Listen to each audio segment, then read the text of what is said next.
By the early 1st century CE, the Mediterranean world was more politically unified than at any point in its recorded history. From the Atlantic coast of Hispania to the eastern provinces of Syria, a single imperial authority governed an interconnected region of cities, ports, and rural communities. This authority was Rome, whose dominance rested not only on military conquest, but on administration, law, and infrastructure. The environment into which Christianity later emerged was shaped fundamentally by this imperial system. Following decades of civil war, the establishment of the Principate under Augustus in 27 BCE marked the beginning of what later historians termed the Pax Romana. Although not a period without conflict, it represented relative internal stability across much of the empire. Augustus and his successor Tiberius maintained control through a centralized bureaucracy, standing armies stationed along frontier zones, and provincial governors appointed directly or indirectly by the emperor. Roman power was visible, institutional, and continuous. The empire was divided into provinces governed either by senatorial proconsuls or imperial legates, depending on strategic importance. Regions such as Syria and Egypt, with large populations and military significance, fell under direct imperial oversight. Judea, initially ruled through client kings such as Herod the Great, was later reorganized as a Roman prefecture under governors like Pontius Pilate. This layered system allowed Rome to adapt its rule to local conditions while maintaining ultimate authority. Urbanization was a defining feature of Roman administration. Cities functioned as administrative centers, tax hubs, and cultural nodes. Archaeological evidence from cities such as Antioch, Alexandria, Ephesus, Corinth, and Rome itself demonstrates standardized urban planning, including forums, basilicas, aqueducts, and public baths. These cities connected provincial populations to imperial governance and facilitated the circulation of goods, people, and ideas. Roman citizenship operated as a legal and social hierarchy. At the top were full Roman citizens, entitled to legal protections such as the right to trial and exemption from certain punishments. Below them were Latin rights holders, free provincials, and enslaved populations. Citizenship could be granted through military service, imperial favor, or municipal advancement. Inscriptions throughout the empire attest to the value placed on Roman legal status, which shaped identity and social mobility. Law functioned as a unifying force across the Mediterranean. Roman legal principles governed contracts, property rights, taxation, and criminal proceedings. Although local customs were often preserved, they existed within a Roman judicial framework. Surviving legal texts and administrative papyri from Egypt illustrate how imperial decrees reached even distant communities. The presence of Roman law imposed limits on political dissent, particularly movements perceived as threatening public order. The empire's infrastructure enabled unprecedented connectivity. A vast road network, maintained by the state and marked by inscribed milestones, linked provincial capitals to Rome and to one another. Maritime routes across the Mediterranean and Red Sea supported large-scale trade in grain, olive oil, wine, metals, and manufactured goods. Port facilities excavated at Caesarea Maritima, Ostia, and Puteoli demonstrate Rome's investment in long-distance commerce. Language further facilitated imperial cohesion. Latin dominated legal and military administration in the western provinces, while Greek functioned as the common language of the eastern Mediterranean. This bilingual environment allowed communication across cultural boundaries. Inscriptions, correspondence, and literary texts reveal a high degree of linguistic adaptability, particularly among urban populations engaged in trade and administration. Religion in the Roman world was pluralistic but regulated. Traditional civic cults, imperial worship, and local deities coexisted within a system that emphasized ritual participation over belief. Temples, altars, and priesthoods were integrated into civic life. While Rome generally tolerated diverse religious practices, it expected loyalty to the imperial order. Refusal to participate in public cults could be interpreted as social or political noncompliance. Imperial ideology reinforced stability through symbolism and ceremony. Coins bearing the emperor's image circulated widely, projecting authority into daily transactions. Monumental inscriptions proclaimed imperial benefactions and victories. Archaeological remains such as triumphal arches and imperial statues reinforced the presence of Rome even in distant provinces. By the early decades of the 1st century CE, the Roman Mediterranean was a structured, regulated, and interconnected world. Its political stability, administrative reach, and communication networks created conditions in which ideas could travel widely and rapidly. At the same time, its legal and social frameworks constrained movements that challenged established authority. Within this imperial framework, long-standing religious traditions continued to define local identity. Before continuing, viewers who wish to follow future long-form historical documentaries may subscribe to the channel and enable notifications for daily Nightfall releases. Engagement through comments also supports the continued production of research-driven content. In the eastern provinces of the empire, religion and identity were inseparable from politics. Judea, positioned at the eastern edge of Roman dominion, functioned initially as a client kingdom under Herod the Great, before being fully reorganized as a Roman province in 6 CE. Herod's reign, 37 to 4 BCE, illustrates the integration of local authority with imperial oversight. While he implemented monumental building projects, including the expansion of the Second Temple, he remained dependent on Rome for legitimacy. Following Herod's death, his territory was divided among his sons, and administrative control increasingly shifted toward Roman prefects and procurators, including Pontius Pilate. Roman governors oversaw taxation, judicial enforcement, and military matters, while leaving certain religious functions in Jewish hands. The Second Temple served as the religious, social, and economic hub of Judea. Its priesthood controlled sacrificial rites, collected tithes, and managed temple finances. Archaeological findings, including Temple Mount inscriptions and coinage, confirm the centralization of wealth and ritual authority within the priestly elite. Alongside the priesthood, Jewish society exhibited sectarian diversity. The Pharisees emphasized adherence to oral and written law, engaging communities in synagogue teaching and local governance.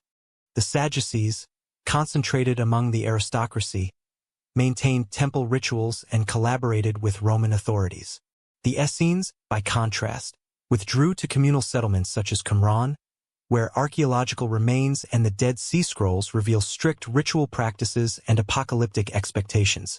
Jewish communities navigated Roman taxation, legal impositions, and military presence in varied ways. Josephus records periodic unrest, including revolts and popular protests, demonstrating that imperial policies intersected directly with religious obligations and social hierarchies. Taxes on land, commerce, and temple operations were essential to both the maintenance of Roman authority and the sustenance of local priestly institutions. Control over these mechanisms of revenue reinforced political stratification, creating tensions that often erupted into localized conflict. Messianic expectations formed a persistent undercurrent in Jewish society. Scriptural interpretations, drawn from texts such as Daniel and Isaiah, fostered hopes for a divinely anointed leader who would restore Israelite autonomy. These expectations were not uniform. Some groups anticipated a priestly redeemer, others a militarized king.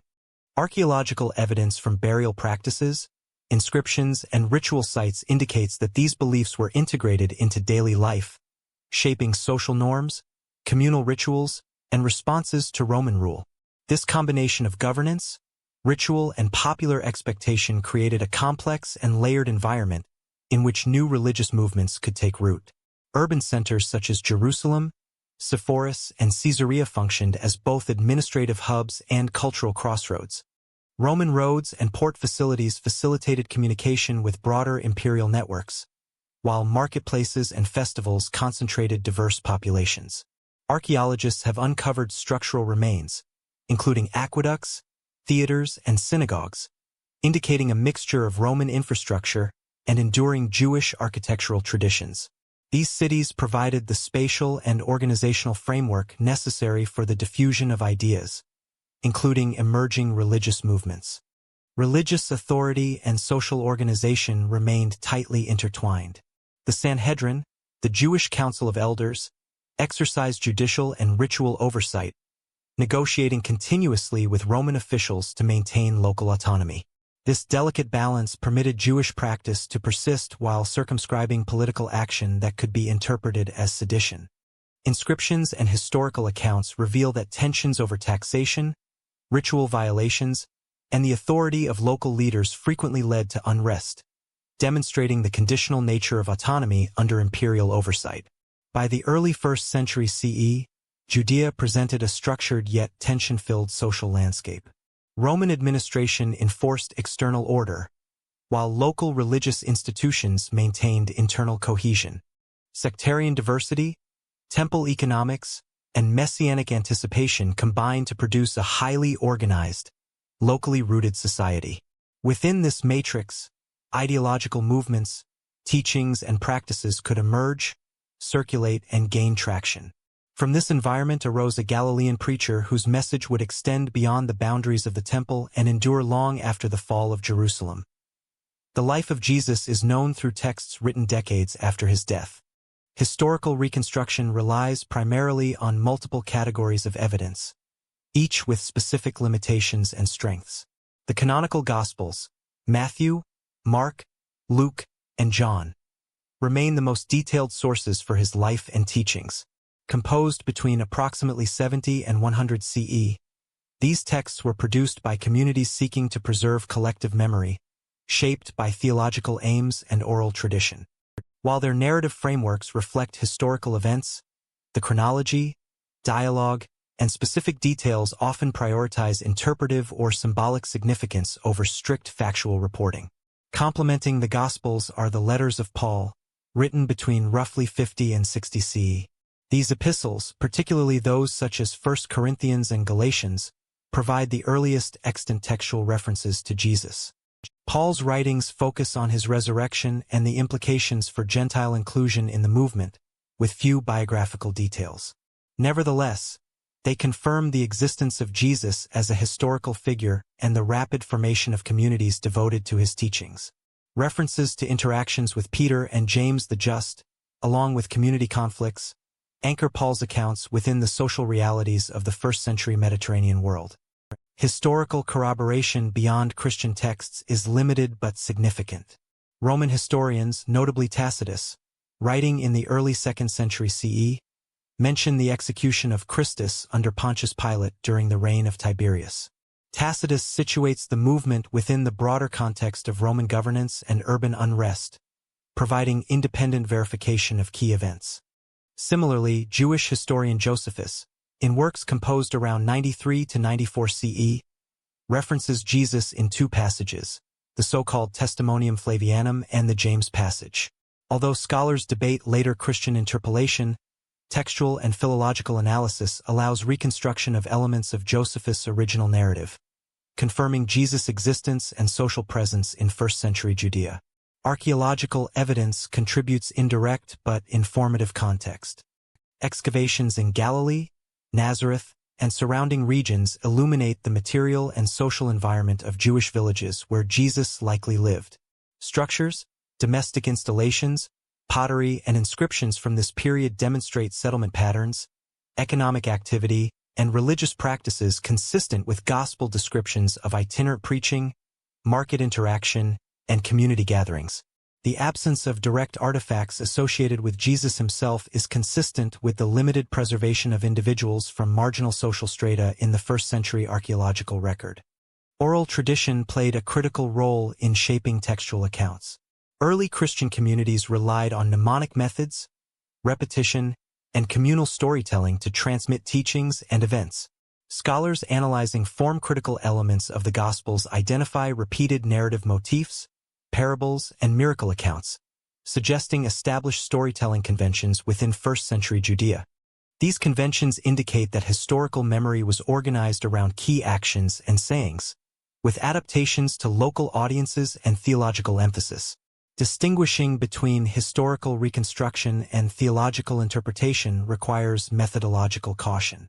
Statements about miracles, resurrection, and divine authority are documented within the sources, yet their historicity cannot be confirmed through archaeological or extra-biblical records. Therefore, historical analysis emphasizes context, plausible actions, social interactions, and political conditions, while noting the interpretive layers imposed by community memory and theological reflection. Comparative studies of contemporary Jewish sects, Roman legal structures, and first-century Galilean society provide a framework for understanding these narratives as historically situated rather than purely theological constructs. Chronology remains a central challenge. Estimates of Jesus' birth, ministry, and death are derived from internal textual cues, synchronization with known historical rulers, and astronomical references where available. Most scholars place his public ministry between approximately 27 and 30 CE, culminating in execution under Pilate. Precise dating is less important than understanding the temporal framework, which situates his activities within the broader political and social structures of Roman Judea. Despite the limitations of the evidence, a historical outline can be established. Sources converge on core facts.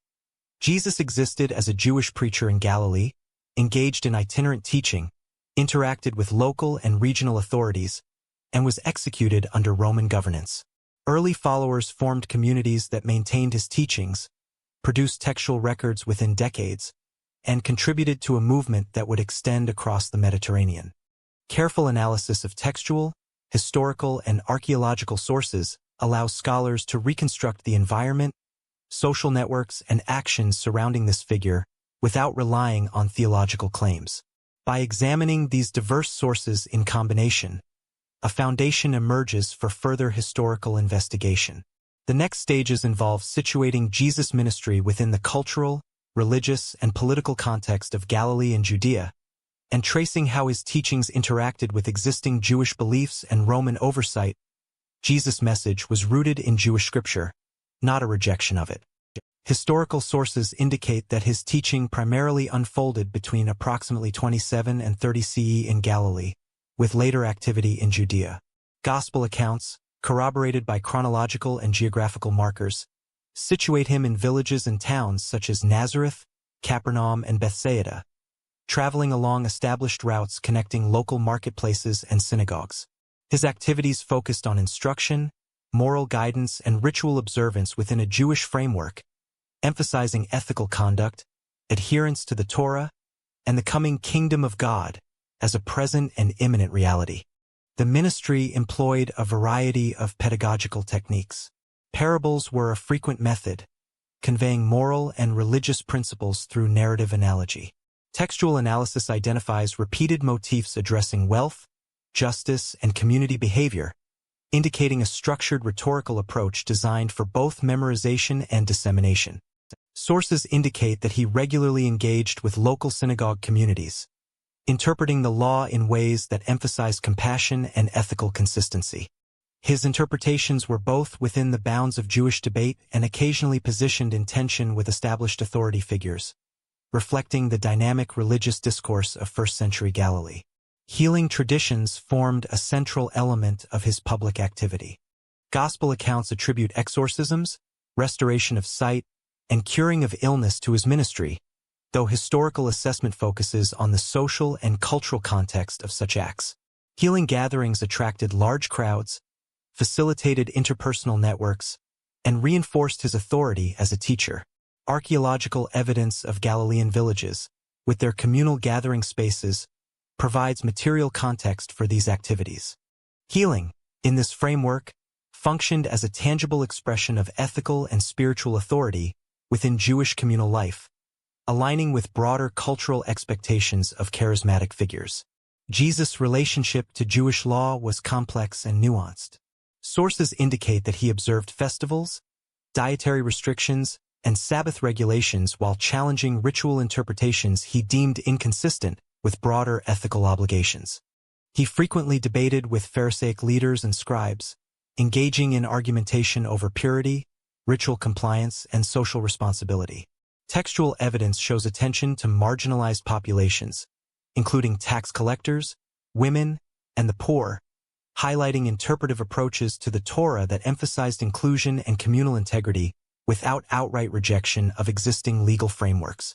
Geographically, his ministry expanded progressively from local villages to larger centers such as Capernaum, Sepphoris, and eventually Jerusalem. Pilgrimages to Jerusalem for festivals placed him within the central religious hub of Judea, exposing him to temple authorities and Roman oversight.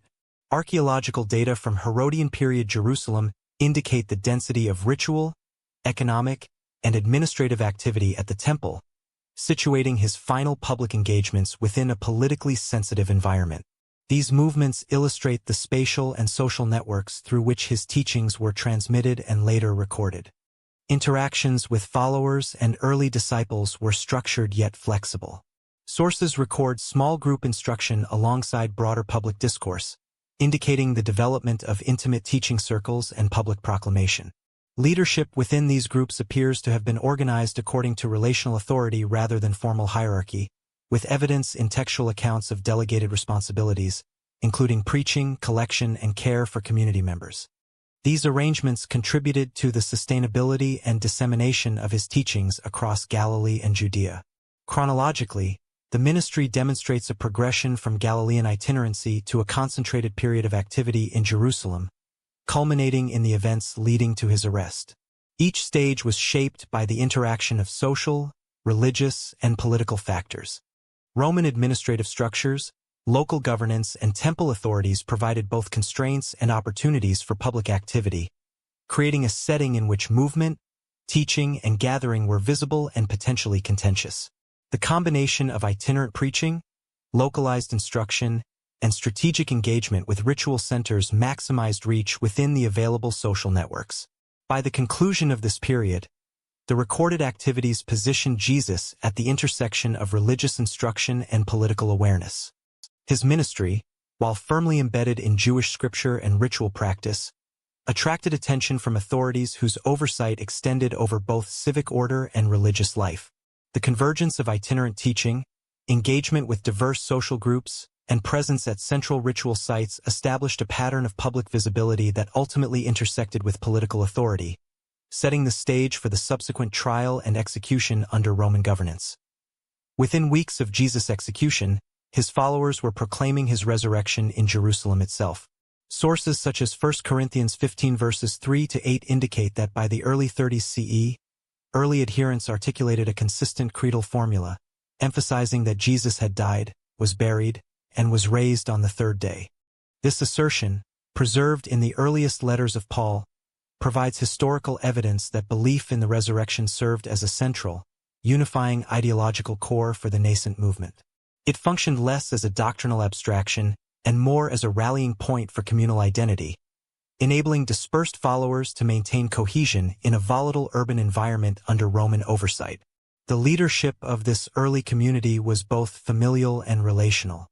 Peter, recognized as a primary spokesperson, James, the brother of Jesus, and the group identified in Acts as the 12, coordinated communal gatherings, teachings, and the management of resources. These gatherings were typically held in private homes or in accessible urban spaces, reflecting both the need for discretion and the constraints imposed by Roman law. Archaeological remains from 1st century Jerusalem, including domestic structures and courtyard spaces, provide context for the scale and organization of these assemblies, demonstrating that early Christians were integrated into the urban fabric without forming separate institutional buildings. Communal practices reflected both continuity with Jewish traditions and adaptation to emerging movement structures. Shared property, collection of goods, and mutual support are documented in Acts and correspond with practices known from contemporary Jewish sections. Temple participation remained significant. Early followers continued to observe Jewish festivals, sacrifices, and Sabbath rituals, indicating that the movement functioned as a sect within Judaism rather than a distinct religion. This integration suggests that early Christianity was not an external ideological imposition but an internal development within the broader Jewish social and religious environment. Belief in resurrection rapidly shaped social dynamics within the community. Textual evidence indicates that adherents interpreted Jesus' resurrection as validation of his teachings and authority, providing both theological justification and social cohesion. Paul's letters also reveal that this belief allowed the movement to expand beyond immediate familial and local networks, as followers could claim participation in a shared historical and spiritual event. The formulation of early creedal statements served to standardize teaching, mitigate doctrinal disputes, and reinforce collective identity across different households and urban neighborhoods. The Jerusalem community operated within a politically sensitive environment. Roman authorities maintained oversight of urban centers, enforcing taxation, public order, and compliance with local legal structures. Archaeological findings, such as inscriptions documenting fiscal administration and census records, illustrate the administrative constraints under which the community functioned. These external pressures influenced communal organization, prompting the development of discrete meeting spaces and informal hierarchies to coordinate religious, economic, and social activity without provoking imperial intervention. Internal cohesion relied on structured roles and responsibilities. Peter and James are consistently represented as coordinating figures, responsible for teaching, dispute resolution, and ritual guidance. Secondary leaders assisted with distribution of resources, communal welfare, and the transmission of teachings. This delegation allowed the community to maintain functional stability while growing in numbers. Early textual references suggest a fluid leadership model, adaptable to both urban density and the needs of dispersed households, reflecting pragmatic responses to social and administrative conditions in Jerusalem. The emergence of resurrection belief also facilitated engagement with Jewish and Hellenistic populations in the region. While the movement remained primarily Jewish, its emphasis on the universal significance of Jesus' resurrection laid the groundwork for subsequent outreach. The codification of beliefs in brief creeds and oral teachings enabled rapid dissemination, as adherents could communicate essential elements without extensive textual apparatus. These mechanisms exemplify how ideological movements can gain traction quickly when anchored in compelling events and structured social networks. By the end of this initial decade, the Jerusalem community had established patterns of teaching, ritual observance, leadership, and social support that allowed it to persist despite internal and external pressures. The movement remained closely tied to Jewish identity, temple participation, and urban social structures. Its focus on resurrection belief provided both theological cohesion and practical guidance for daily communal life. As the group expanded in numbers and influence, the need to address doctrinal questions, leadership disputes, and geographic dispersion became increasingly urgent, setting the stage for the emergence of broader missionary activity beyond Jerusalem. As the movement grew, internal disagreements emerged over its future direction. Questions regarding the inclusion of Gentile followers, the interpretation of Jewish law, and the authority of various leaders became increasingly pressing. These debates would shape subsequent missions, define communal boundaries, and influence the trajectory of early Christianity, ultimately facilitating the transformation of a localized sect into a Mediterranean-wide religious movement. Christianity expanded not through conquest, but through correspondence and travel. Central to this process was Paul of Tarsus, a figure whose writings and missionary activity shaped the early trajectory of the movement beyond Jerusalem. Paul's conversion, commonly dated between 33 and 36 CE, marked a transition from a primarily localized Jewish sect to a movement with transregional ambitions. His letters, the earliest extant Christian documents, reflect both theological articulation and practical guidance for communities dispersed across the eastern Mediterranean. Paul's background facilitated his influence. Born in Tarsus, a major urban center in Cilicia, he was a Roman citizen and educated in Hellenistic traditions, including rhetoric and scriptural interpretation. This bicultural competence enabled him to navigate Jewish and Gentile environments, communicate across linguistic and cultural boundaries, and leverage urban networks for community formation. His epistles, addressed to congregations in cities such as Corinth, Ephesus, Galatia, and Philippi, indicate an awareness of local social dynamics, economic conditions, and prevailing religious practices. Missionary journeys formed the operational basis of Paul's expansion strategy. Using established Roman roads, maritime routes, and urban marketplaces, Paul traveled extensively through Asia Minor and Greece. Acts of the Apostles, supplemented by references in his letters, documents multiple journeys spanning several years. Communities were often established in urban centers with existing Jewish populations, utilizing synagogues as initial gathering points before broader outreach to Gentiles. Archaeological evidence from cities such as Corinth, Ephesus, and Philippi provides material context for these early house churches, demonstrating domestic architecture suited to communal worship and instruction. Paul's approach emphasized the inclusion of Gentiles without requiring full adherence to Jewish ritual law. He argued that faith in Christ and observance of ethical precepts were sufficient for membership in the community. Letters such as Galatians and Romans articulate this position, advocating circumcision as unnecessary for Gentile converts while maintaining continuity with Jewish ethical principles. This stance facilitated the movement's rapid expansion across diverse populations, providing a flexible framework adaptable to urban, multicultural settings. Correspondence served as both instruction and authority reinforcement. Paul's epistles addressed theological disputes, ethical conduct, and communal organization, providing a consistent doctrinal framework across distant communities. Instructions regarding leadership roles, resource sharing, and conflict resolution reflect an intentional effort to maintain coherence without centralized governance. Inscriptions and archaeological remnants from urban centers suggest that these letters were read aloud in assemblies, amplifying their influence and standardizing teaching practices across multiple regions. The social and economic dimensions of Paul's missionary work were significant. Early communities often pooled resources, supported itinerant teachers, and engaged in charity. Paul's letters reference collections for Jerusalem, indicating trans-regional economic networks and coordinated communal obligations. This integration of social, financial, and religious activity reinforced cohesion and facilitated sustainability, particularly in cities where Christian groups were minorities within larger pagan and Jewish populations. Paul's theology framed expansion in terms of both divine and practical authority. The articulation of justification by faith, resurrection centrality, and communal ethics provided a cohesive interpretive lens for new converts. The letters also demonstrate sensitivity to local contexts, addressing issues unique to each urban environment, including tensions between Jewish and Gentile members, adherence to Roman law, and interaction with civic life. These adaptations illustrate the movement's pragmatic engagement with both cultural and political realities. Chronologically, Paul's activities in the mid-1st century correspond with the growth of multiple house churches and informal networks. His travels to Antioch, Iconium, Lystra, and Athens, as recorded in Acts, illustrate a systematic strategy of urban engagement.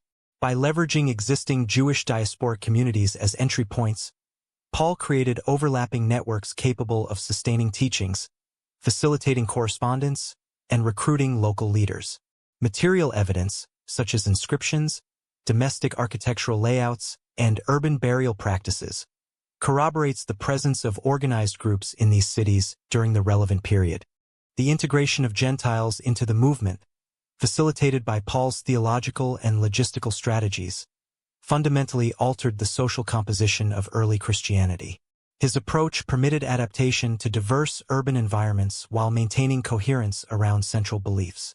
The creation of cross-regional correspondence networks, combined with itinerant preaching, allowed the movement to survive in the absence of formalized institutional structures. This method of expansion illustrates how first-century religious movements could leverage mobility, literacy, and urban networks to disseminate ideology effectively. By the end of this phase, Paul had established a network of urban communities connected through letters, itinerant teachers, and shared practices. The movement extended beyond Jerusalem, encompassing Greek-speaking and Romanized populations and integrating a range of social classes. The successes and challenges of this expansion highlighted questions regarding authority, doctrinal interpretation, and communal identity, which would become central to subsequent debates and organizational development within early Christianity. Rapid expansion raised fundamental questions of authority and identity. Determining the role of Jerusalem as the movement's center, negotiating the balance between Jewish law and Gentile participation, and maintaining coherence across geographically dispersed communities became urgent concerns. These issues set the stage for subsequent councils, leadership structures, and theological debates that would define the trajectory of Christianity as a Mediterranean-wide religious phenomenon. The story of Jesus was written down as eyewitnesses disappeared. Between approximately 70 and 100 CE, early Christian communities transitioned from predominantly oral transmission to written accounts, producing what later became the canonical Gospels. This process coincided with the destruction of the Second Temple in 70 CE, an event that dramatically altered the social and religious landscape of Judea and heightened the urgency of preserving communal memory. The shift to textual record allowed for more stable dissemination of teachings, narratives, and theological interpretations across geographically dispersed groups. The Synoptic Gospels, Mark, Matthew, and Luke, represent the earliest systematic accounts. Mark, widely considered the first to be composed around 70 CE, presents a concise narrative emphasizing Jesus' actions, miracles, and suffering, organized for didactic clarity. Matthew and Luke, composed slightly later, draw upon Mark while incorporating additional traditions, parables, and genealogical frameworks. Scholars analyzing literary dependence note instances of shared material, including sequence of events, sayings, and narrative structures, suggesting a deliberate effort to standardize core elements while accommodating local or theological emphases. These texts were intended for communities with varying familiarity with Jesus' life, providing instruction, ethical guidance, and historical anchoring. The Gospel of John, composed toward the end of the 1st century, reflects a distinct theological perspective. Its emphasis on the divinity of Jesus, the Logos, and extended discourses differs structurally and stylistically from the Synoptics. Textual evidence indicates that John drew upon oral traditions circulating within communities in Asia Minor, adapting them to address both theological concerns and communal identity. Manuscript fragments, including the Rylands Papyrus, p. 52, confirm that written transmission was occurring by the early 2nd century and illustrate the spread and preservation of these texts beyond Judea. Oral tradition remained foundational during this period. Communities relied on mnemonic devices, repetition, and communal performance to maintain accuracy and continuity. Papias, a bishop of Hierapolis writing in the early 2nd century, described efforts to collect eyewitness accounts, emphasizing the verification of teachings and the preservation of sayings. Analysis of repeated narrative patterns, parables, and miracle reports indicates that oral transmission followed structured conventions, allowing communities to retain core material while permitting local adaptation. This interplay of oral and written forms ensured that memory could be codified without entirely suppressing the performative and relational aspects of early instruction. The composition of the Gospels served multiple functions. First, they codified central events, particularly the death, resurrection, and teachings of Jesus, providing a stable reference for communal instruction. Second, they offered theological interpretation, framing the narrative to address contemporary questions about law, ritual, and community boundaries. Third, the texts functioned as identity markers, distinguishing early Christian groups from surrounding Jewish and Hellenistic populations. Inscriptions and manuscript evidence suggest that these writings circulated primarily within urban centers, reaching communities connected through trade, familial networks, and established Jewish diasporic infrastructure. Textual production was constrained by material and social conditions. Papyri, scrolls, and early codices were relatively scarce and costly, limiting the initial distribution of written texts. Scribes, often members of the community with literacy in Greek and Aramaic, played a critical role in copying, preserving, and disseminating manuscripts. Evidence from 2nd century fragments demonstrates both the care and variability inherent in transmission, with minor textual differences reflecting local copying practices rather than wholesale doctrinal alteration. These material constraints necessitated communal reliance on memorized sayings, catechesis, and performance alongside written texts. The Gospels also addressed the challenges posed by geographic dispersion. Communities separated by hundreds of miles, from Antioch to Corinth to Rome, required common reference points to maintain. Written texts complemented letters, oral instruction, and communal practice, providing authoritative accounts of key events. At the same time, texts alone could not fully sustain unity. Variations in emphasis, audience knowledge, and interpretive priorities led to differing practices and understandings, highlighting the interplay between codification and local adaptation in early Christianity.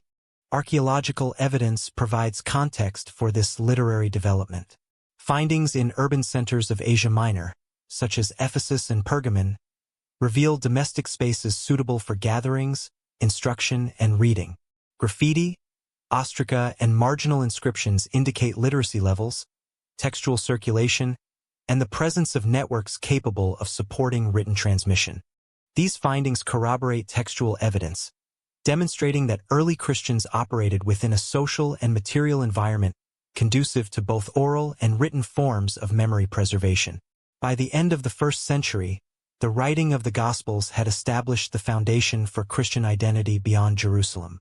Communities could reference shared narratives, teachings, and interpretations while navigating local conditions.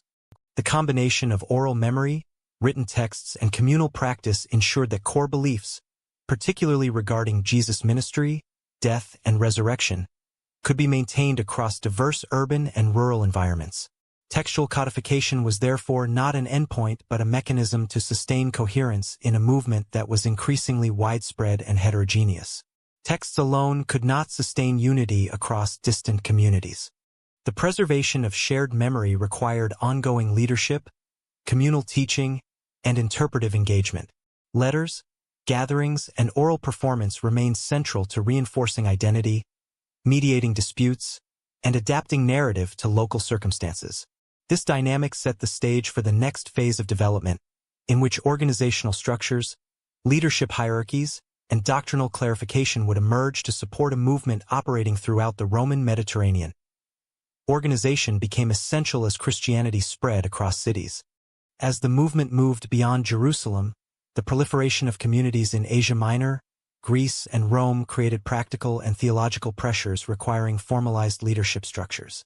Evidence from early texts, including the letters of Ignatius of Antioch, c.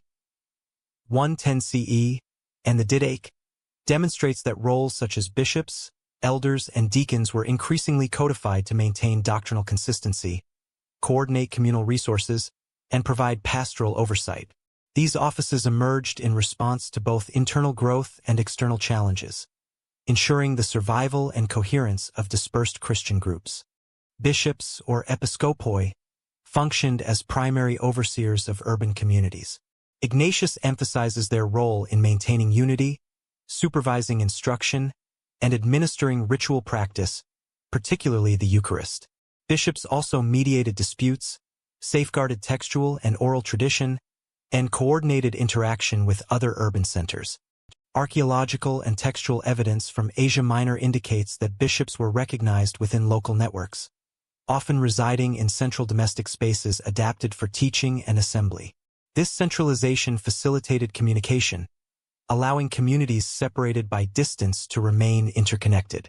Elders, or presbyteroi, supported bishops by managing day-to-day governance, teaching, and dispute resolution. Their responsibilities included instruction in ethical conduct, oversight of ritual observance, and management of communal resources. Letters and treatises from the early 2nd century highlight the importance of elders in interpreting tradition and guiding emerging converts. Archaeological studies of urban homes used for assembly suggest that elders coordinated small group gatherings, ensuring consistent practice and fostering loyalty to leadership structures. Deacons, diakonoi, provided logistical and administrative support, particularly concerning care for the needy, distribution of food, and the maintenance of community resources.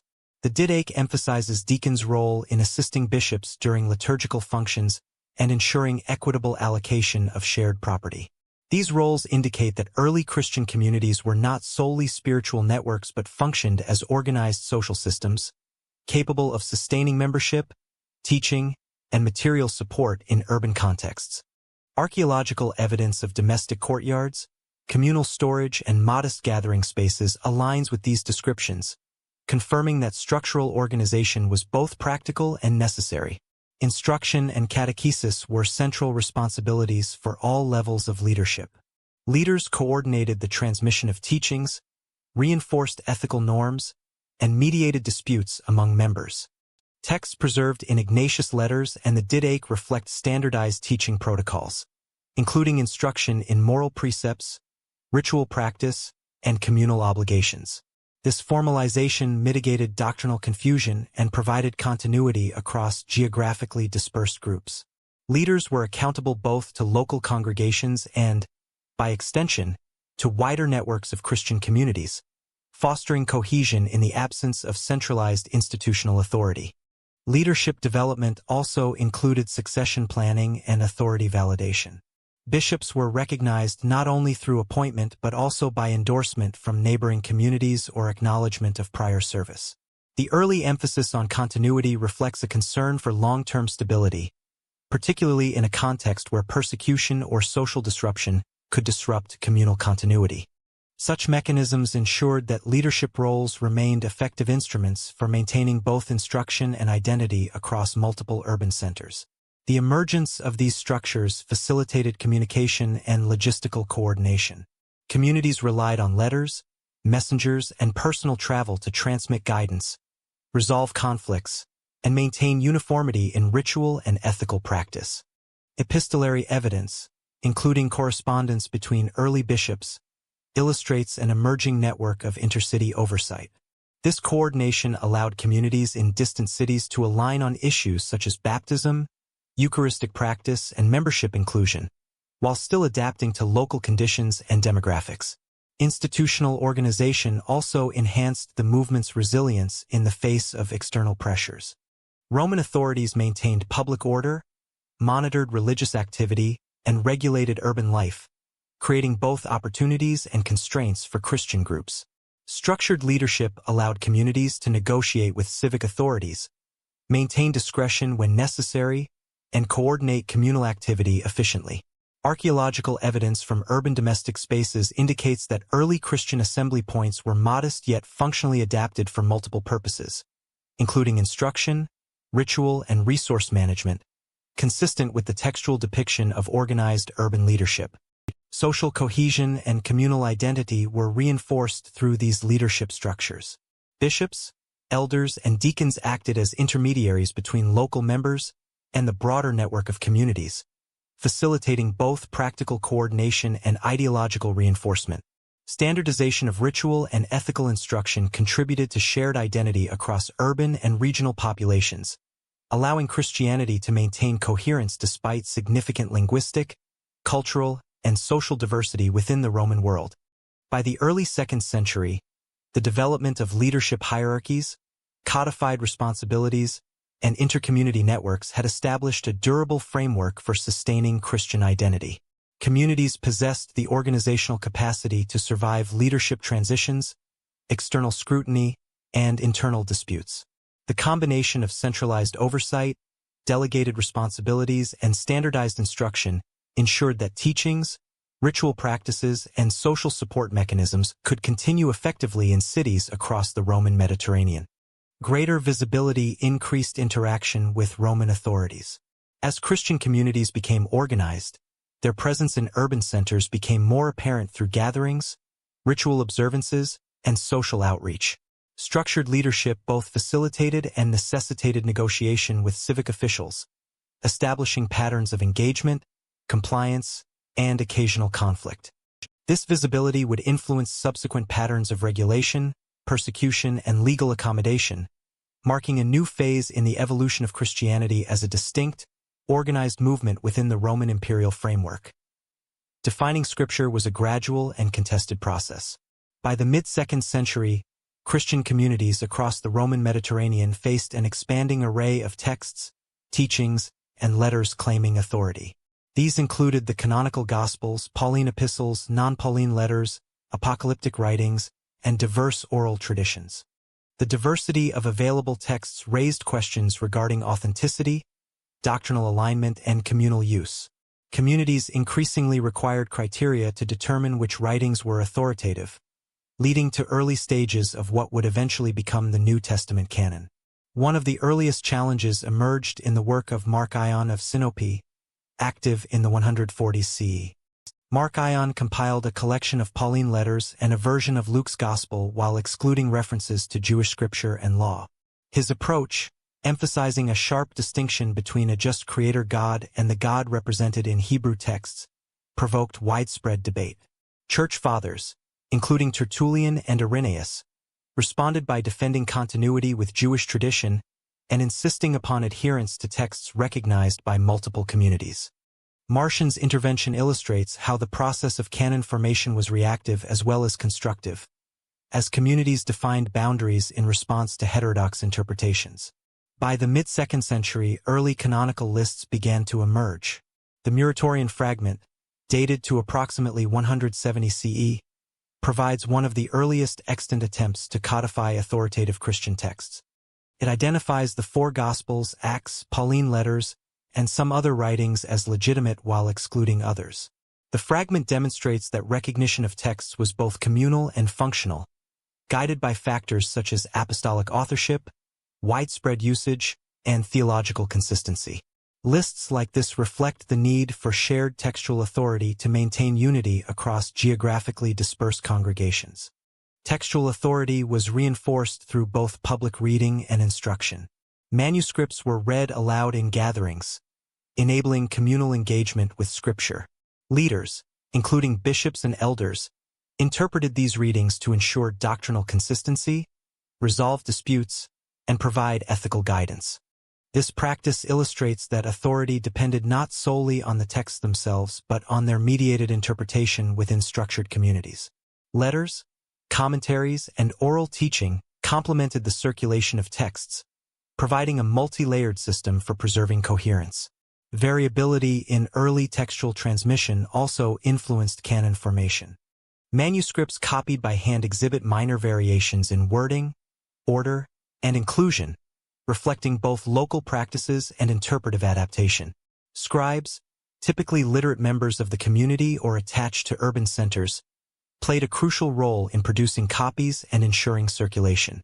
Archaeological evidence of papyri, scrolls, and early codices demonstrates that textual materials were distributed in both domestic and communal contexts, illustrating the practical conditions under which authority was exercised. Criteria for inclusion extended beyond textual lineage.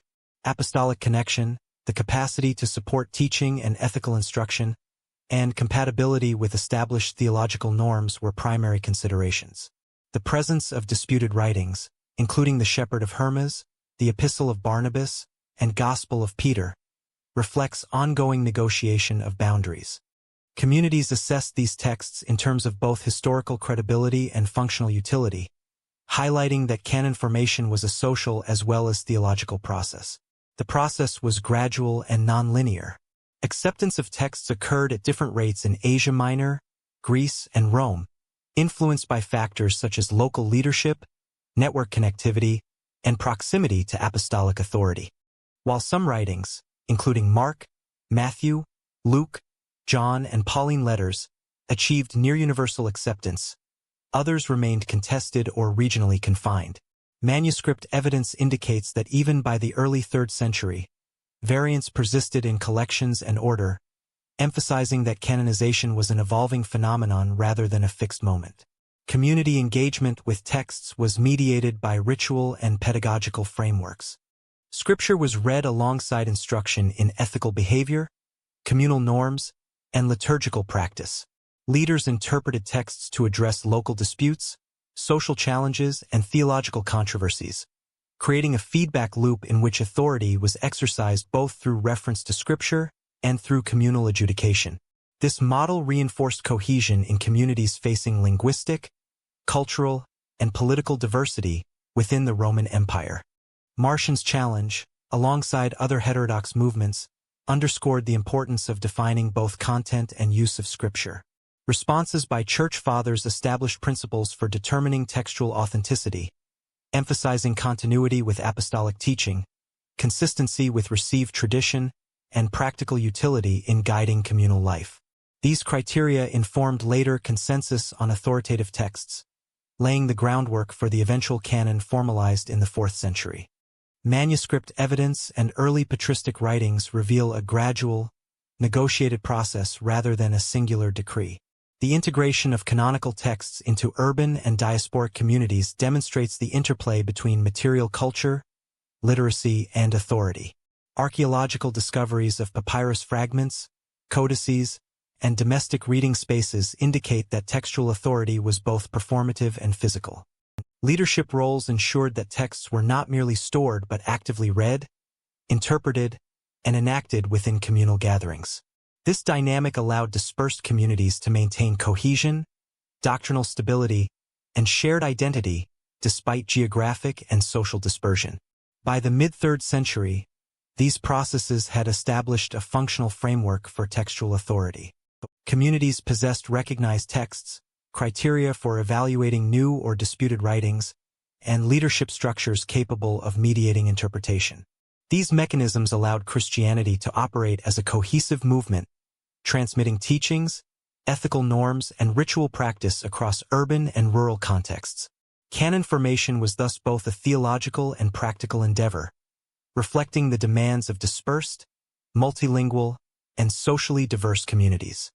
Authority depended not only on texts but on interpretation. The codification of Scripture provided a foundation for identity, but the mediation of leadership, communal instruction, and ritual practice ensured that textual authority remained functional, relevant, and coherent. This dynamic interaction between written tradition and organizational mediation would continue to shape Christian identity, doctrinal development, and communal cohesion in the centuries to follow, establishing patterns that would endure throughout the late antique period. Disagreement forced clarification. By the mid-2nd century, Christianity faced internal challenges that demanded precise articulation of doctrine. Divergent teachings, often labeled as heresy by emerging Orthodox leaders, prompted debates regarding the nature of God, Christ, and salvation. Among these, Gnosticism and Montanism represent two prominent movements that shaped intellectual and theological responses. Their emergence catalyzed the early Church's efforts to define orthodoxy and establish the boundaries of communal belief.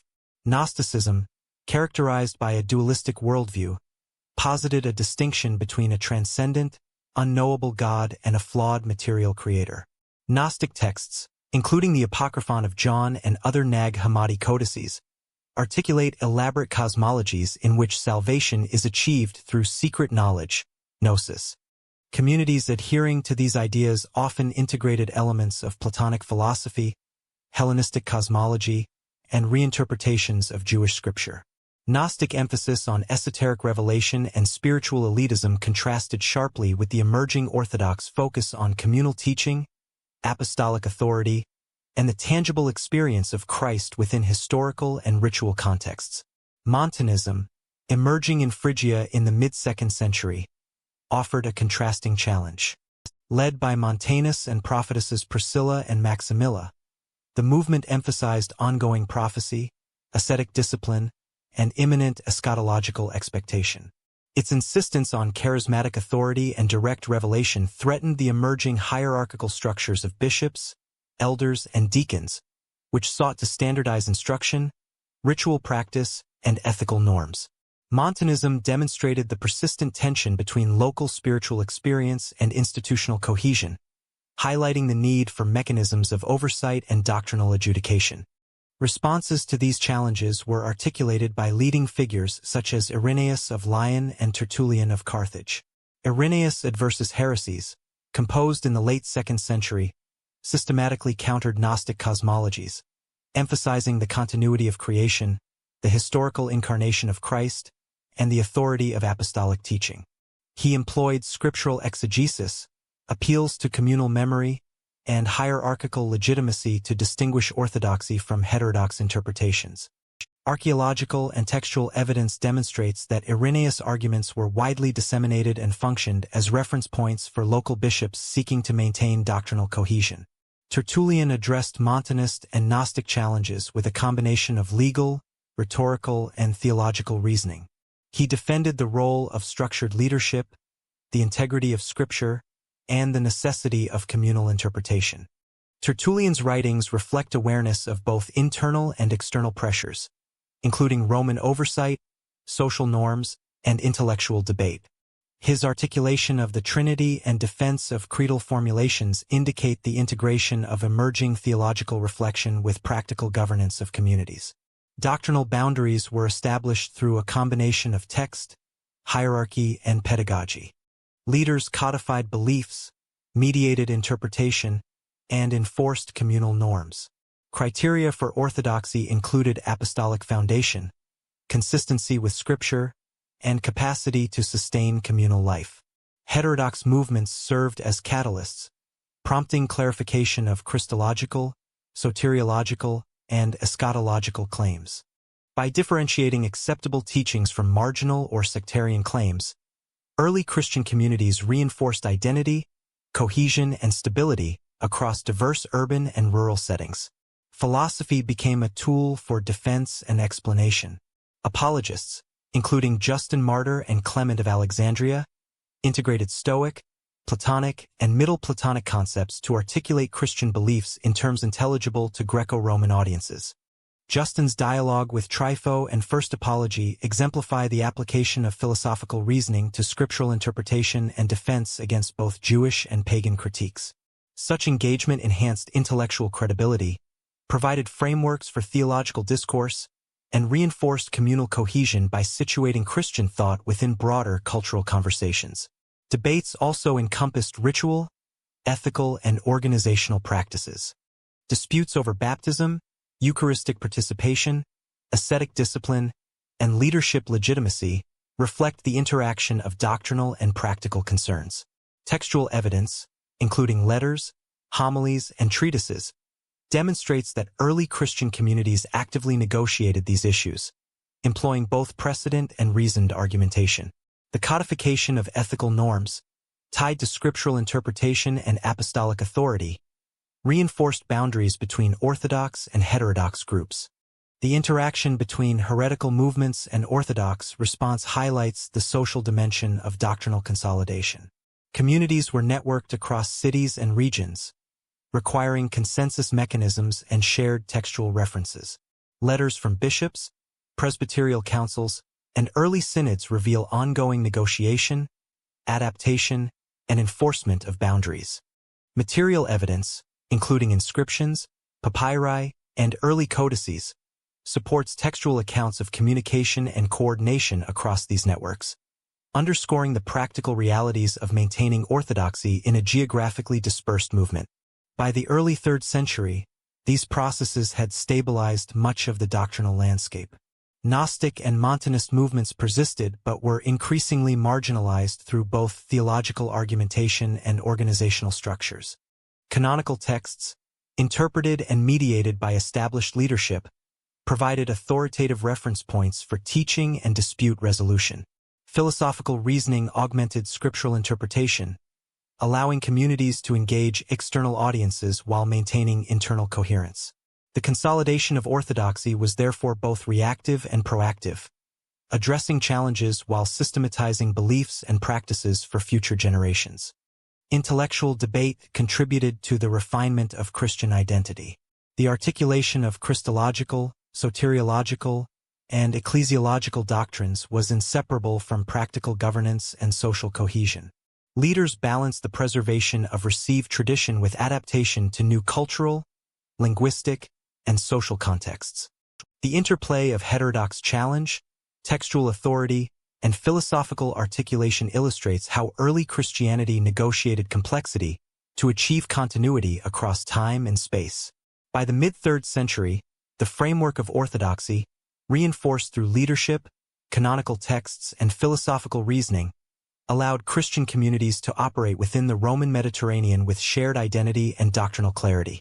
Disagreement had prompted clarification, institutional development, and intellectual engagement, laying the groundwork for subsequent theological codification and organizational consolidation. These dynamics positioned Christianity to interact with Roman authorities, respond to persecution, and articulate a coherent vision of belief and practice across diverse urban centers. Philosophy, in combination with textual authority and hierarchical oversight, became essential for maintaining credibility both within and outside Christian communities. Leaders employed reasoned argumentation to defend core beliefs, resolve disputes, and delineate communal boundaries. This engagement created an intellectual infrastructure capable of sustaining doctrinal stability while allowing the movement to navigate the challenges of geographic dispersion, cultural diversity, and political oversight. Persecution was policy, not constant practice. Roman legal frameworks toward Christians in the 2nd and 3rd centuries were neither uniform nor continuous. Local governors exercised significant discretion in enforcing imperial edicts, leading to variability in severity, duration, and scope. Historical evidence indicates that early Christians were primarily prosecuted under laws concerning unlawful assemblies, impiety, or refusal to participate in civic cults, rather than through explicit targeting of Christianity as a distinct religion. Understanding these policies requires examining both imperial legislation and local administrative practice. The sporadic nature of persecution is illustrated by the reigns of Decius, 249 to 251 CE, and Valerian, 253 to 260 CE. Decius issued a general edict requiring citizens to demonstrate loyalty through sacrifice to Roman deities. Christians, refusing to comply for religious reasons, were subject to interrogation, fines, and in some cases execution. Archaeological evidence, including inscriptions and labelli, certificates of sacrifice, documents both compliance and resistance, providing insight into enforcement mechanisms and societal pressures. Importantly, these measures were not targeted solely at Christians but applied to broader obligations of civic and religious conformity. Valerian's legislation initially focused on clergy and prominent leaders, prohibiting Christian gatherings and threatening imprisonment or execution for those refusing public worship of Roman deities. Local implementation varied, depending on the priorities and temperament of provincial governors. Letters and reports from contemporary sources, such as Cyprian of Carthage, indicate that enforcement was uneven, sometimes allowing communities to persist with minimal interference. These cases underscore that Roman legal action was a mechanism of maintaining public order rather than a systematic campaign against Christianity. Legal procedures were structured around established Roman practices. Accusations could originate from neighbors, municipal councils, or provincial officials, leading to formal interrogation. Defendants were offered opportunities to recant by performing publicly sanctioned sacrifices. Those who refused were subjected to confiscation of property, imprisonment, or execution. Records from trials in regions such as Asia Minor and North Africa provide detailed descriptions of procedural norms, illustrating that persecution operated within the parameters of Roman law, emphasizing compliance rather than doctrinal adjudication. The variability of local enforcement contributed to the development of distinct Christian responses. Communities developed strategies for maintaining cohesion under threat, including clandestine meetings, the delegation of leadership, and documentation of loyalty and apostolic succession. Early texts, such as the letters of Cyprian and later martyr accounts, reflect the social and theological negotiation required to survive legal scrutiny while maintaining religious fidelity. These strategies reveal the adaptive capacities of early Christian communities in navigating the complex interplay of imperial policy and local administration. Persecution also functioned as a catalyst for internal cohesion. The experience of legal threat reinforced communal identity, prompting codification of ritual practice, leadership roles, and ethical standards. Archaeological findings of domestic meeting spaces, burial inscriptions, and communal storage facilities suggest that urban Christian networks adapted to external pressures while maintaining organized structures for worship and resource distribution. The material and textual evidence demonstrates a resilient social fabric capable of sustaining growth despite intermittent legal challenges. The selective nature of enforcement meant that martyr narratives acquired disproportionate significance. Publicized trials and executions, such as those recorded in the Acta Martyrum, highlighted instances of steadfastness and doctrinal fidelity. These narratives served both as historical testimony and pedagogical tools, establishing exemplars of courage and ethical consistency. Their circulation reinforced boundaries between committed adherents and those willing to compromise, contributing to communal discipline and identity formation. While persecution was episodic, its psychological and sociological impact shaped the trajectory of Christianity. Fear of legal sanction prompted communities to formalize leadership, delineate ritual practices, and transmit authoritative teaching with greater precision. Bishops and elders played key roles in coordinating responses, managing resources, and mediating the tension between compliance and resistance. Textual and archaeological evidence demonstrates that urban centers, particularly in Asia Minor, North Africa, and Rome, became focal points for these adaptive strategies. Sporadic enforcement also affected geographic expansion. Communities in regions with lax oversight experienced relatively rapid growth, establishing networks that could later integrate or support persecuted centers. Maritime and overland trade routes facilitated the dissemination of information, including letters, martyr accounts, and doctrinal instruction. Material culture, such as inscriptions and domestic architecture, reflects both continuity and adaptation in the spatial organization of Christian communities under intermittent legal pressure. Imperial policy was reactive and situational. Edicts were often triggered by broader concerns, including civil unrest, political instability, or threats to civic cohesion. The enforcement of sacrificial edicts, for example, was aimed at maintaining loyalty to imperial cults and social order rather than targeting theological belief. Per se Roman chroniclers, such as Eusebius and later Lactantius, emphasized the episodic nature of these measures, noting that many Christians were able to continue communal life without direct interference during periods of relative tolerance. By the mid-3rd century, these experiences had collectively reinforced organizational resilience and theological clarity. Legal threats incentivized the development of leadership hierarchies, codification of texts, and standardization of ritual practices. Communities became adept at balancing visibility and discretion, ensuring survival within urban environments under variable provincial enforcement. This period illustrates the complex interaction of law, social behavior, and religious identity in the early Mediterranean world. Martyr narratives, emerging from these legal contexts, played a formative role in shaping Christian identity. Accounts of trial, steadfastness, and execution served as reference points for ethical instruction, leadership legitimacy, and communal solidarity. These stories, transmitted orally and in writing, reinforced doctrinal boundaries while providing historical exemplars of resilience. Archaeological evidence, including commemorative inscriptions and burial markers, corroborates textual accounts, demonstrating the material imprint of martyrdom on community memory and urban space. By the conclusion of this section, it is evident that Roman legal policy toward Christians was neither continuous nor universally severe. Persecution functioned as a mechanism of civic regulation rather than systematic religious suppression. Local enforcement, administrative discretion, and episodic imperial edicts created a varied landscape in which Christian communities adapted, persisted, and grew. These legal pressures, combined with internal organization and the circulation of martyr narratives, contributed to the development of a resilient, identifiable, and doctrinally coherent movement. Death became testimony. In the 2nd and 3rd centuries, accounts of Christian martyrdom emerged as central instruments for shaping communal identity and preserving memory. These narratives, recorded in the Acta Martyrum and other contemporary sources, documented trials, steadfast refusal to sacrifice to Roman deities, and execution methods, offering communities a model of ethical and theological fidelity.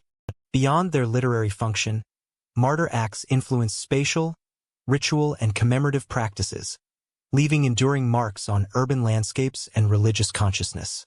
Martyr narratives were both historical record and pedagogical tool. Accounts of figures such as Polycarp of Smyrna, Perpetua and Felicitas of Carthage, and the anonymous martyrs of Lyon illustrate common themes: interrogation, ethical resolution, and steadfastness in the face of legal and physical threat. Texts emphasize adherence to Christian principles, communal solidarity, and the moral authority of witnesses. The structure of these narratives allowed communities to transmit lessons regarding courage, obedience, and doctrinal fidelity across generations, functioning as both spiritual inspiration and practical instruction. Archaeological evidence complements textual records, particularly in the context of burial practices and the development of catacombs. Subterranean cemeteries in Rome, including the catacombs of Calixtus and Priscilla, demonstrate early Christian adaptation of urban and peri-urban space for commemoration and clandestine ritual activity. Inscriptions, graffiti, and funerary art provide material testimony of veneration practices and communal memory, often referencing martyrs by name, depicting scenes of trial or resurrection, and marking spaces for collective visitation. These physical sites reinforced the centrality of martyr figures to communal identity and continuity. The cult of saints emerged from the confluence of martyr narratives, textual transmission, and commemorative practices. Early Christian communities established feast days, liturgical references, and localized veneration linked to the burial sites of martyrs. These practices facilitated cohesion, offering tangible points of reference for dispersed congregations and reinforcing the authority of local leaders responsible for maintaining cultic observances.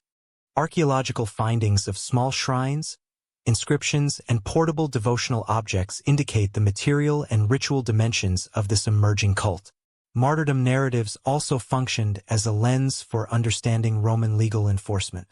Texts frequently describe interrogation methods, execution procedures, and local administrative interactions, providing contemporary insight into provincial governance, legal flexibility, and the role of civic authority in regulating religious compliance.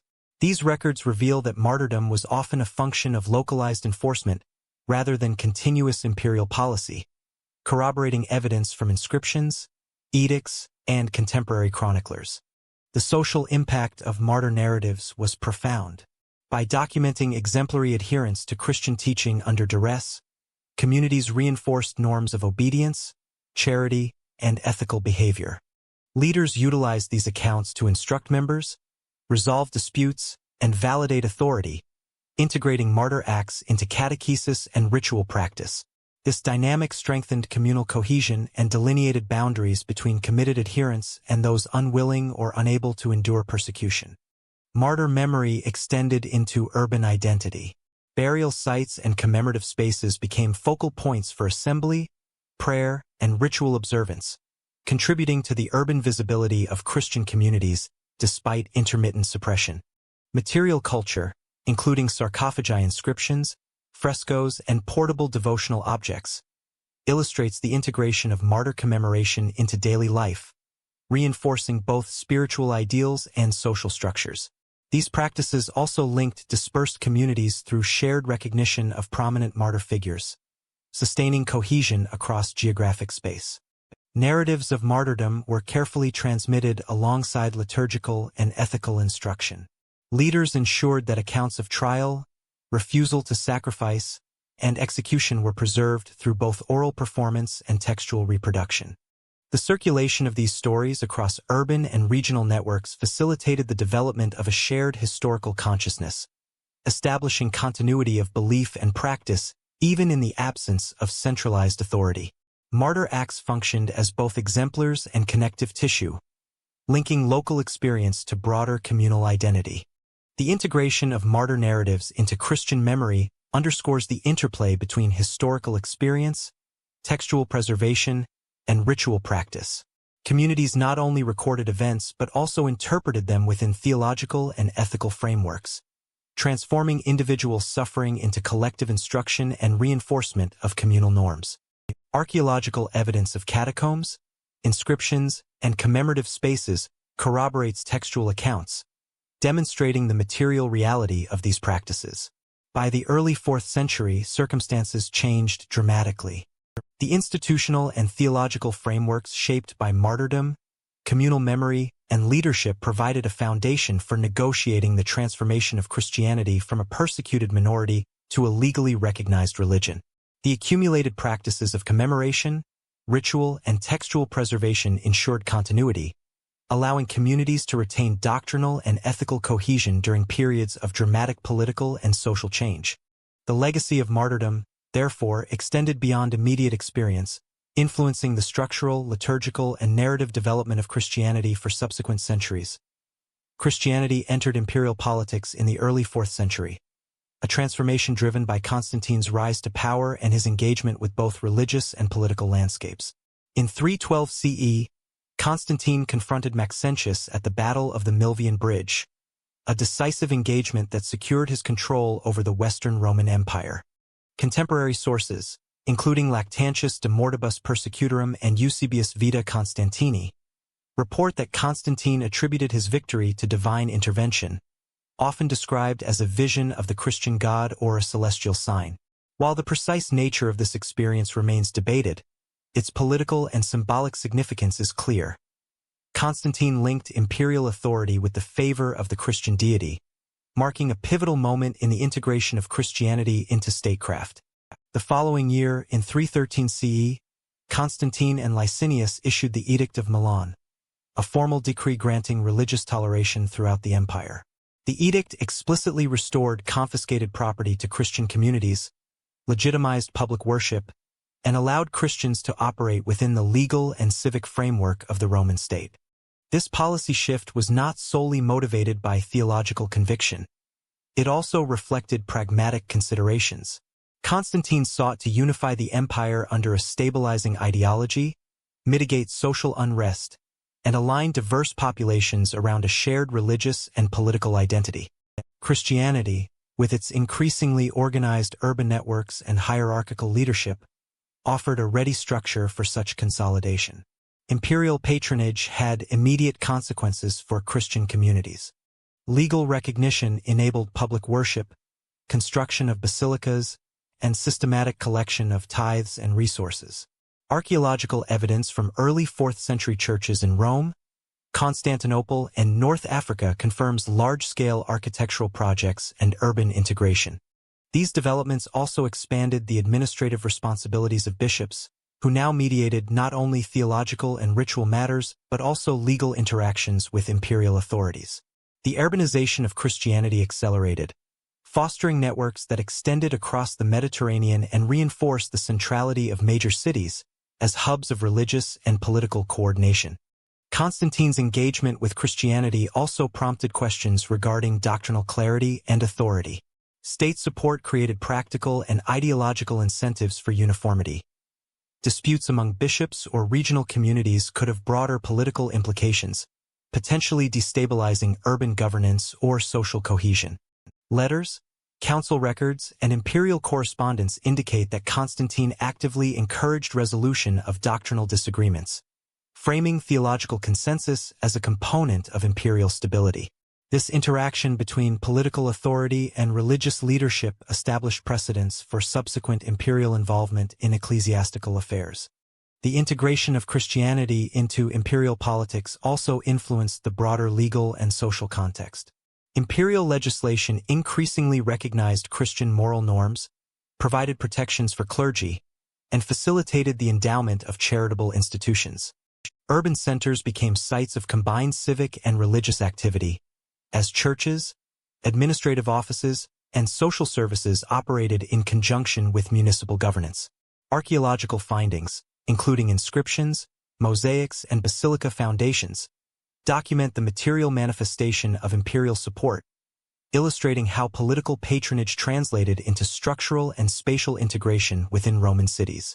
Constantine's conversion was both personal and political.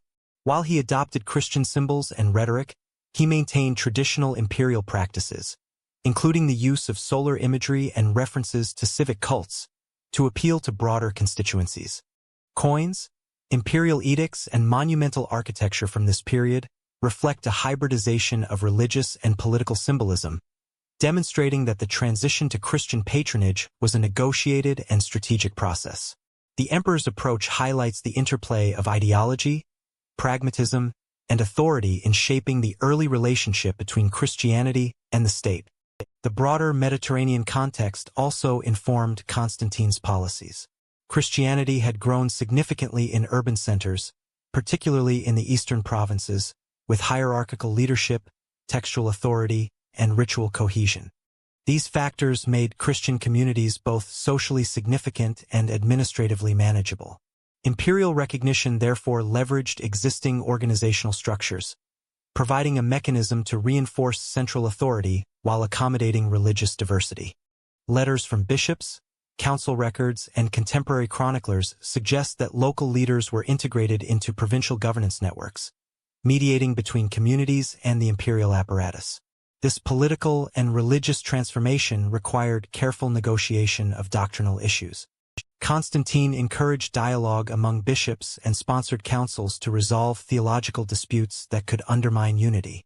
The precedents set in this period foreshadowed the Council of Nicaea in 325 CE, demonstrating the interdependence of imperial authority and ecclesiastical decision-making. Imperial patronage thus operated in tandem with theological negotiation, establishing a model in which political support reinforced doctrinal clarity and, conversely, doctrinal unity stabilized political authority. By the mid-4th century, Constantine's policies had transformed Christianity from a persecuted minority into a legally recognized and materially supported religion with substantial urban presence and administrative integration. Legal recognition facilitated public worship, urban architectural projects, and the expansion of clerical authority. The combination of imperial endorsement and hierarchical organization allowed Christianity to operate at a scale previously impossible under episodic persecution, setting the stage for subsequent theological, social, and political developments. State support required doctrinal clarity. The integration of Christianity into imperial structures increased both the stakes and the visibility of theological disputes. Bishops were now accountable not only to their local communities but also to imperial authorities whose interest lay in social cohesion and political stability. This dynamic prompted the emergence of councils, standardized creeds, and formalized mechanisms for resolving disputes, reinforcing the intertwined development of doctrine and institutional authority. The imperial context thus catalyzed both structural consolidation and theological articulation, marking a decisive stage in the evolution of Christianity as a dominant force within the Roman world. Unity became a political necessity. By 325 CE, the rapid expansion of Christianity and the integration of the Church into imperial structures created a context in which theological disagreement could have political consequences. The Arian controversy, arising from debates over the nature of Christ and his relationship to God the Father, threatened cohesion among bishops and, by extension, the stability of imperial governance. Constantine, recognizing that religious discord could undermine both social order and political legitimacy, convened the First Ecumenical Council at Nicaea to establish doctrinal consensus. The Council of Nicaea brought together approximately 300 bishops from across the Roman Empire. The primary issue was the teaching of Arius, a presbyter from Alexandria, who argued that Christ, while divine, was created and therefore not co-eternal with God the Father. Opposing him were bishops such as Alexander of Alexandria and Athanasius, who defended the consubstantiality of the Son with the Father, emphasizing the full divinity of Christ. Contemporary sources, including Eusebius of Caesarea's Historia Ecclesiastica and Athanasius' later writings, provide accounts of both the debates and the procedural measures taken by the council. The council's deliberations were guided by both theological reasoning and political imperatives. Constantine, though not a theological expert, exercised authority in convening the assembly and encouraging resolution.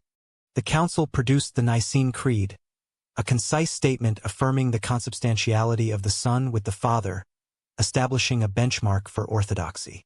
This formulation reflected the necessity of unifying diverse Christian communities under a shared doctrinal framework, ensuring consistency across geographically dispersed urban centers. Doctrinal decisions at Nicaea had immediate organizational and administrative implications. Bishops were instructed to enforce adherence to the creed, to maintain disciplinary standards within their communities, and to report compliance to provincial authorities where necessary. The council also established calendrical norms, including the determination of Easter, illustrating the integration of ritual, doctrine, and communal coordination. Manuscript and epistolary evidence indicates that these measures were communicated across regions, reinforcing cohesion and centralizing oversight. The Arian controversy did not end with Nicaea. Disputes persisted for decades. Imperial arbitration continued to play a central role, with successive emperors supporting or opposing different theological factions. Letters, council records, and imperial edicts document ongoing negotiation of doctrinal boundaries, illustrating that consensus required both theological argumentation and political enforcement. Bishops functioned as intermediaries, translating imperial authority into local compliance while guiding ethical and ritual practice within communities. The council also established procedural precedents for ecclesiastical governance. Decisions were made collectively, votes were recorded, and minority positions were noted, providing a model for future synods. This formalization of deliberation reinforced hierarchical structures within the Church, strengthened the authority of bishops, and delineated mechanisms for resolving disputes. Archaeological and textual evidence from 4th-century urban centers shows the construction of administrative and assembly spaces reflecting this evolving organizational framework.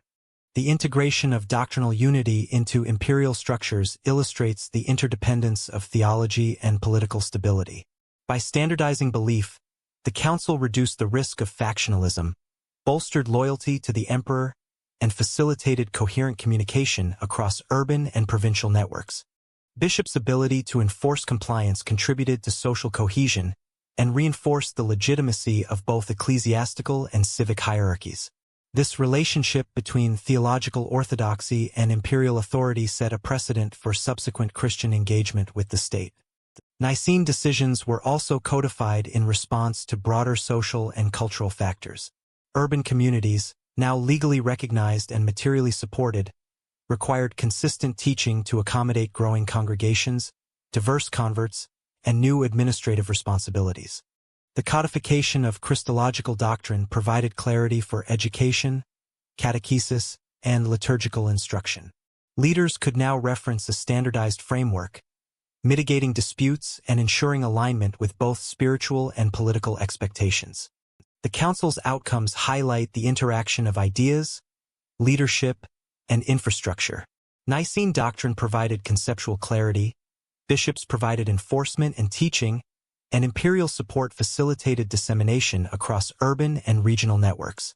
Textual evidence, including letters to provincial bishops, canonical decrees, and subsequent synodal communications, demonstrates the integration of theological, administrative, and political processes in maintaining unity.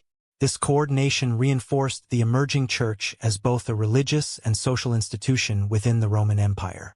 By standardizing doctrine, the Council of Nicaea enhanced communal identity and cohesion. Disputes over Christology, previously localized and potentially disruptive, were now addressed through formal mechanisms that combined theological reasoning, leadership authority, and imperial oversight. This process exemplifies the interconnection of intellectual, social, and political dimensions in shaping early Christian orthodoxy and demonstrates how doctrinal clarity became essential for both ecclesiastical and imperial stability. Imperial favor reshaped institutions. The successful resolution of the Arian controversy, even if temporary, reinforced the authority of bishops and centralized administrative structures.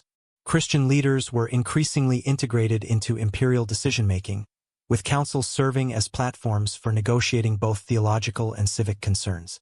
This symbiotic relationship solidified the Church's role in the empire, setting the stage for its expansion, institutional consolidation, and influence over social, political, and legal life throughout the 4th century.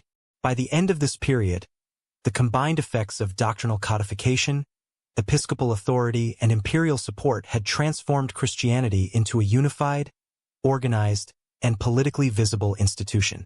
Nicaea exemplifies how theological debate, far from being purely abstract, was deeply intertwined with governance, social stability, and urban organization.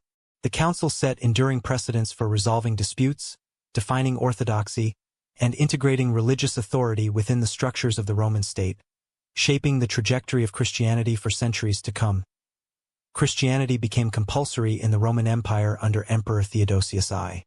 In 380 CE, Theodosius, along with co-emperors Gratian and Valentinian II, issued the Edict of Thessalonica, Cunctos Populos, formally establishing Nicene Christianity as the official religion of the empire. The edict declared that all subjects were to adhere to the faith taught by the bishops of Rome and Alexandria, affirming the consubstantiality of the Son with the Father.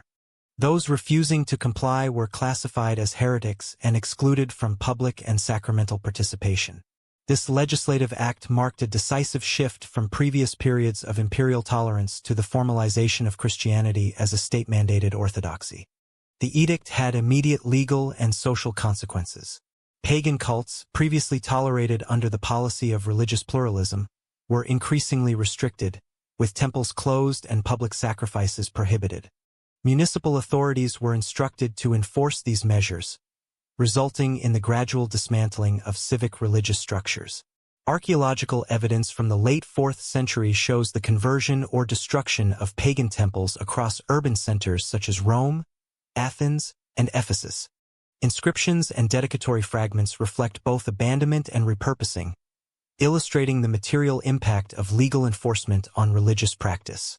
Theodosius legislation also targeted heterodox Christian groups, including Arians and other non-Nicene sects. Imperial decrees prohibited alternative Christian liturgies and doctrinal instruction, emphasizing conformity with the Nicene framework. Bishops were empowered to supervise adherence within their dioceses, imposing sanctions and excommunication for deviation. Textual evidence, including letters and council proceedings, demonstrates that enforcement relied on a combination of legal authority, episcopal oversight, and local administrative compliance. The consolidation of Christianity as the state religion was not merely a matter of coercion. It was also integrated into imperial ideology and governance.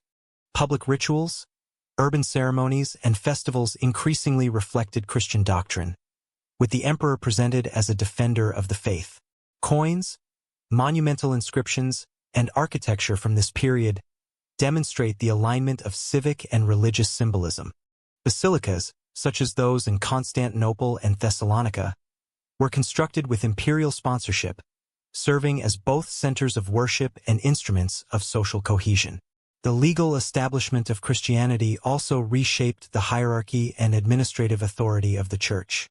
Bishops gained formal recognition as intermediaries between the imperial government and urban populations, coordinating religious instruction, charitable activity, and doctrinal enforcement.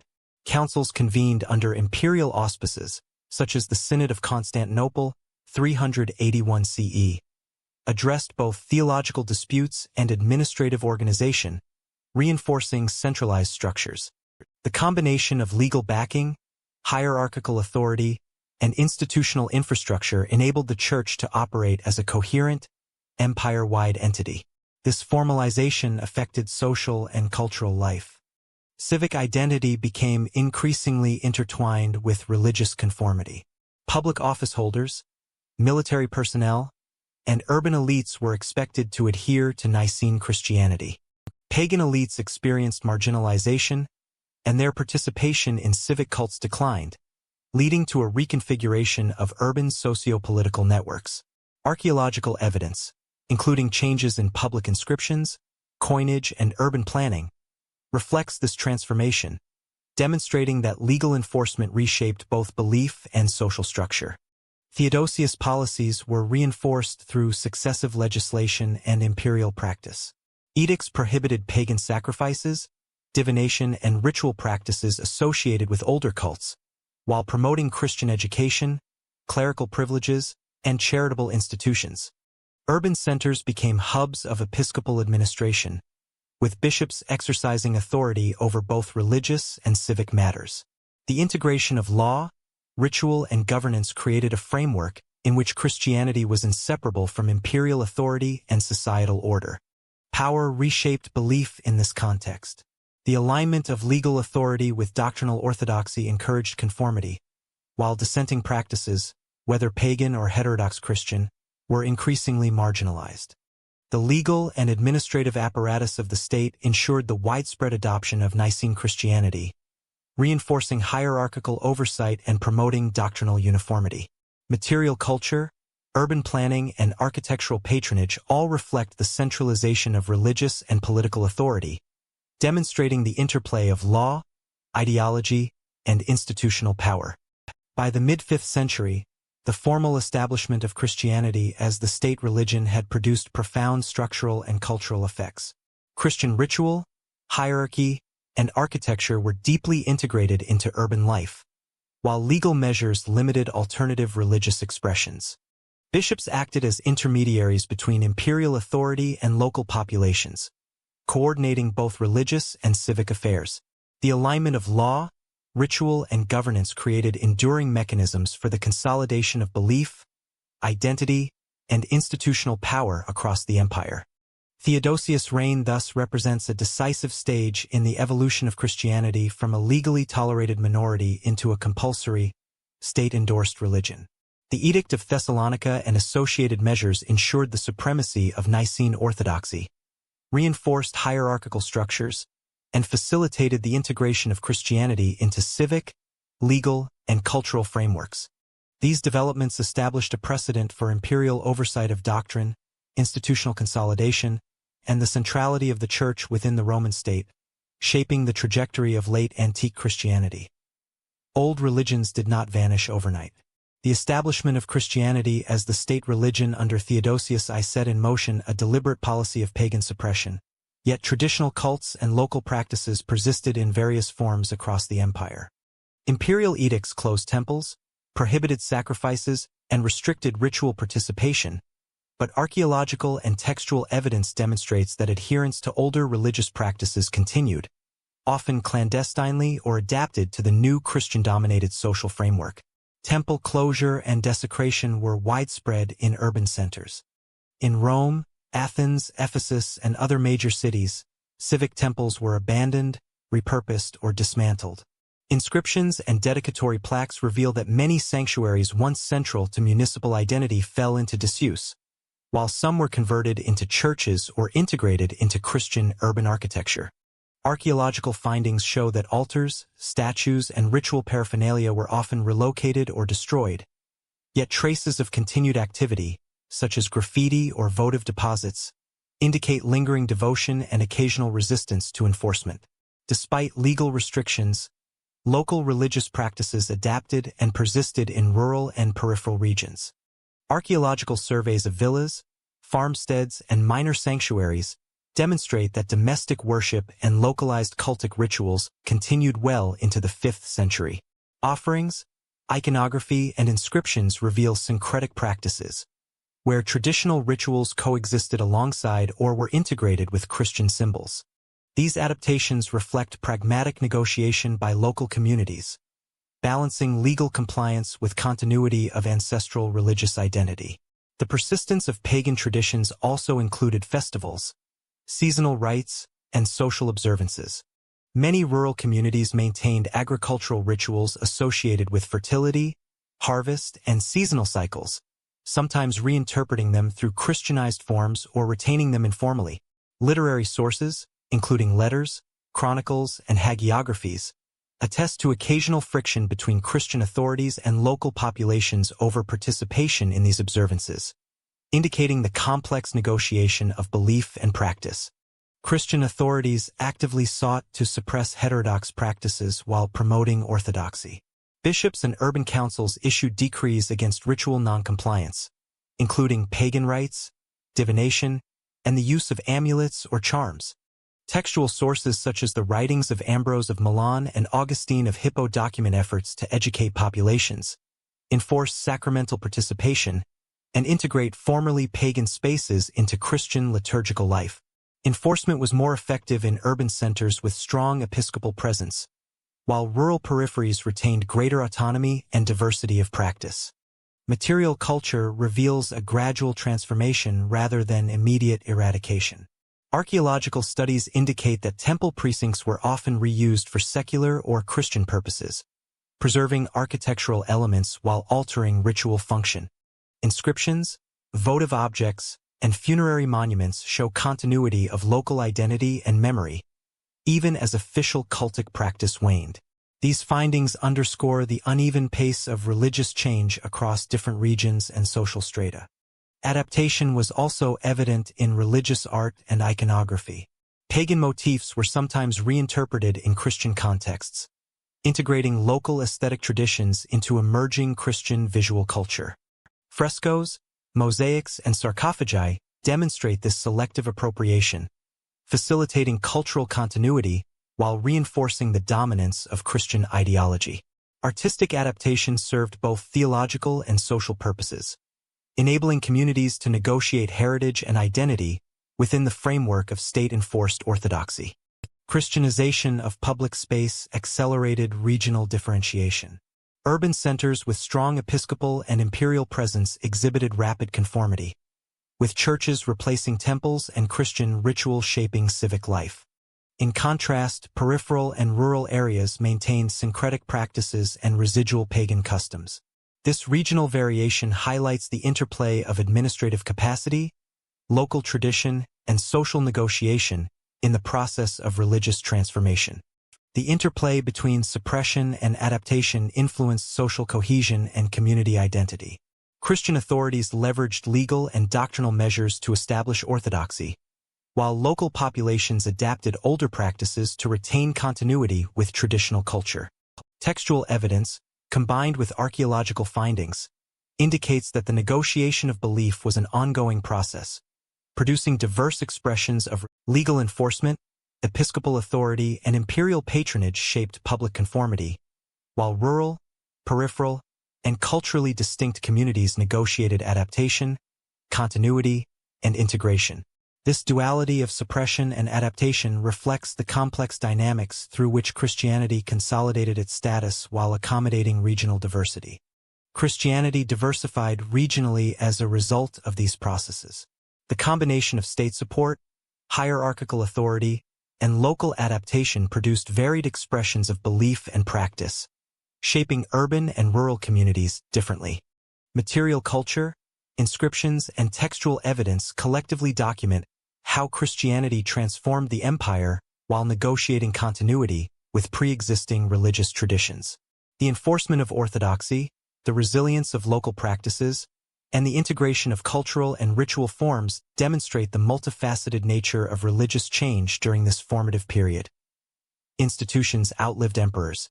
As the Western Roman Empire experienced political fragmentation in the 5th century, Christian structures provided continuity amid social and administrative collapse. The deposition of Romulus Augustulus in 476 CE did not dismantle the ecclesiastical hierarchy. Bishops, monasteries, and urban Christian communities assumed roles previously managed by imperial authority. In many cities, the church became a central stabilizing institution, administering charity, adjudicating disputes, and coordinating local defense. Legal and civic functions previously carried out by imperial administration were increasingly absorbed by episcopal authority. Urban bishops exercised oversight over property, taxation, and social welfare, while monasteries emerged as centers of economic and intellectual activity. Textual sources, including letters from Pope Leo I and contemporary chronicles, attest to the Church's role in negotiating with invading groups such as the Ostrogoths, Vandals, and Visigoths, providing a buffer between imperial collapse and local governance. Christian continuity extended to ritual and educational practice.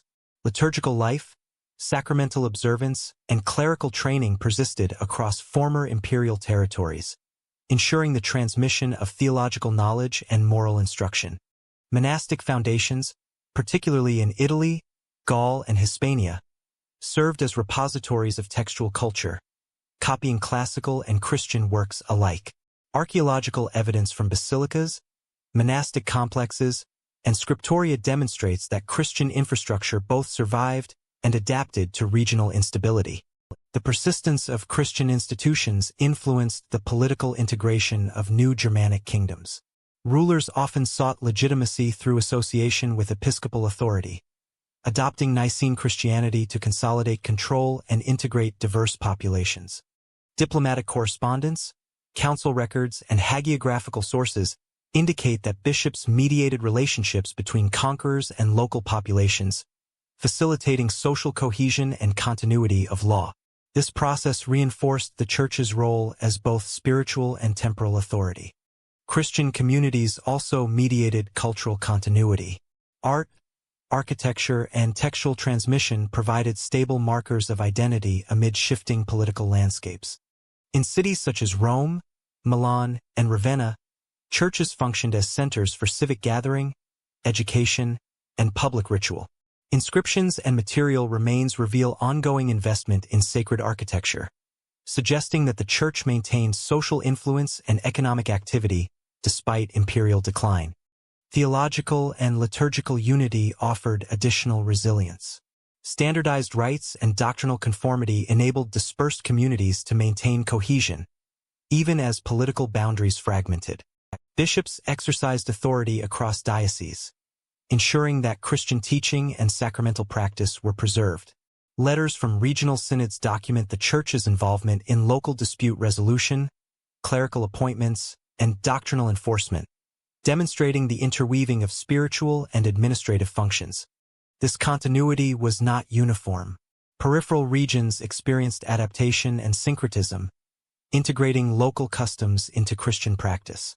Nevertheless, the overall framework of ecclesiastical hierarchy, monastic organization, and urban ritual provided a durable structure capable of sustaining belief, governance, and social cohesion.